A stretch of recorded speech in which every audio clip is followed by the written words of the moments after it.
ଦେଖନ୍ତୁ ସାଙ୍ଗମାନେ, ଯେହେତୁ ଆଜି ପଖାଳ ଦିବସ ଆଉ ଆମର ଏପଟେ ମୟୂରଭଞ୍ଜ ସାଇଡ଼ରେ ବର୍ଷା ପ୍ରବଳ ଜୋରେ ହେଉଛି।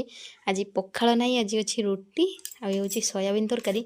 କିନ୍ତୁ ମୋ ପୁଅ ୟାକୁ କିସ କହୁଛୁ, ଚାଲନି ତା ପାଟିରୁ ଶୁଣିବା। ବାବା, ସମୟ ହେଲାଣି 10:30। ମୋ ପୁଅ ଶୋଇକି ଅଧା ନିଦରୁ ପୁଣି ଉଠିଛି।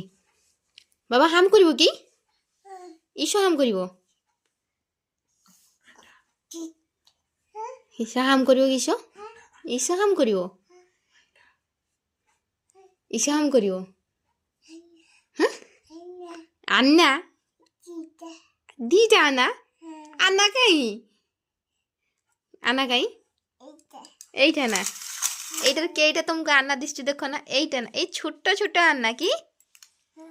এইটা না, এই আন্নাটা তুমি খাইব? সত্যি খাইব কি?